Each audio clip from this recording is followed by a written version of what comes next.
আসসালামু আলাইকুম। প্রধান উপদেষ্টা প্রফেসর মোহাম্মদ ইউনূস এরই মধ্যে নির্বাচনের সময়সীমা ঘোষণা করেছেন এবং এই ব্যাপারে প্রধান উপদেষ্টার দপ্তর থেকে নির্বাচন কমিশনকে চিঠি দেওয়া হয়েছে। সবকিছু ঠিক থাকলে আগামী ফেব্রুয়ারির প্রথমার্ধে নির্বাচন অনুষ্ঠিত হবে এবং ডিসেম্বরে তফসিল ঘোষণা হতে পারে।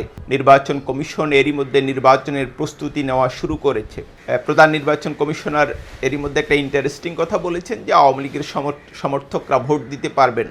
আমরা যেটা দেখছি যে প্রধান উপদেষ্টার যে নির্বাচন সম্পর্কিত ঘোষণা, এটা নিয়ে রাজনীতিতে এক ধরনের মিশ্র প্রতিক্রিয়া তৈরি হয়েছে। দৃশ্যত বিএনপি খুবই উচ্ছ্বসিত এবং আনন্দিত। বিএনপি স্থায়ী কমিটির সদস্য সালাউদ্দিন আহমেদ এবং দলটির মহাসচিব মির্জা ফখরুল ইসলাম আলমগীর সরকারি বলতে প্রধান উপদেষ্টার ঘোষণাকে স্বাগত জানিয়েছেন এবং তারা তাদের আনন্দ লুকাননি। বিএনপি মহাসচিব যেটা বলেছেন যে এটা একটি ঐতিহাসিক ঘোষণা। অন্যদিকে জামাত, এনসিপি কিংবা ইসলামী আন্দোলনের মতো দলগুলো এক ধরনের সতর্ক প্রতিক্রিয়া জানিয়েছে।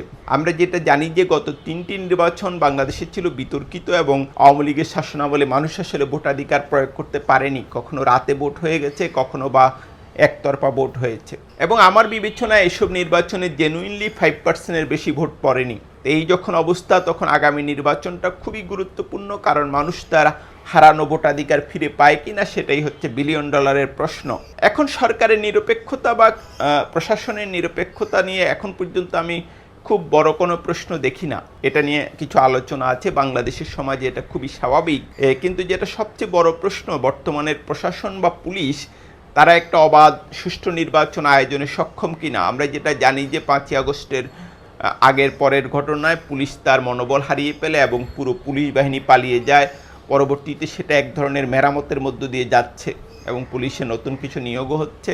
কিন্তু পুলিশের উপর সে যে কনফিডেন্ট কিংবা প্রশাসনের উপর, এবং এদের বেশিরভাগই আওয়ামী লীগের সুবিধাভোগী, সে ব্যাপারে কিন্তু এখন পর্যন্ত পরিস্থিতির বড় কোনো পরিবর্তন হয়নি। এবং আমি গতকাল একজন বিএনপি নেতার সঙ্গে আলাপ করেছিলাম যিনি বিএনপির আসলে খুবই প্রভাবশালী একজন নেতা। তিনিও অনেকটা একমত যে বর্তমান পরিস্থিতির যদি উন্নতি না হয় তাহলে অবাধ নির্বাচন কঠিন, কারণ যেখানে যার জোর আছে দেখা যাবে সেই প্রার্থী জয়ী হয়ে যাবে। এই পরিস্থিতি উত্তরণের পথ কি, এ ব্যাপারে আসলে রাজনৈতিক মহল বলেন বা সংশ্লিষ্ট যাদের সঙ্গে আমার আলাপ হয়েছে, একটি ব্যাপারে তারা একমত যে সেনাবাহিনীর খুবই অ্যাক্টিভ রোল প্রয়োজন হবে। প্রধান উপদেষ্টার প্রেস সেক্রেটারি শফিকুল আলম এরই মধ্যে সেনা মোতায়েন নিয়ে কথা বলেছেন, কিন্তু আসলে সেনাবাহিনীকে আগের মতো মোতায়েন করে অবাধ নির্বাচন বা সুষ্ঠু নির্বাচন এবার সম্ভব হবে না। স্ট্রাইকিং ফোর্স হিসেবে সেনাবাহিনীকে রাখলে চলবে না।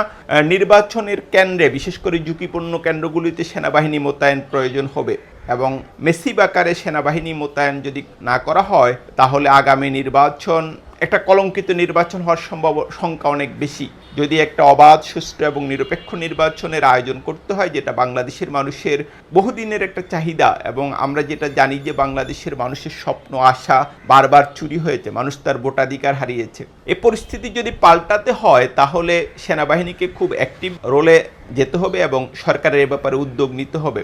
সেনাবাহিনীর সঙ্গে একটা নেগোসিয়েশনে যেতে হবে, যাতে পুরো প্রয়োজন আইন সংশোধন করতে হবে যেন পুরো মাত্রায় সেনাবাহিনী নির্বাচনে নিরপেক্ষ ভূমিকা পালন করতে পারে এবং সেনাবাহিনী যদি আইন শৃঙ্খলা পরিস্থিতি নিয়ন্ত্রণে কিংবা মানুষ যেন তার অবাধে ভোটাধিকার প্রয়োগ করতে পারে সে ব্যাপারে নেতৃত্ব দেয়, তাহলে খুব সম্ভবত ভোট নিয়ে যে আশঙ্কা সেটা অনেকটাই কেটে যাবে এবং কেন্দ্র পর্যায়ে সেনা মোতায়েন ব্যতীত বাংলাদেশে অবাধ এবং সুষ্ঠু নির্বাচন সম্ভব নয় বলে আমি নিশ্চিতভাবেই বলতে পারি।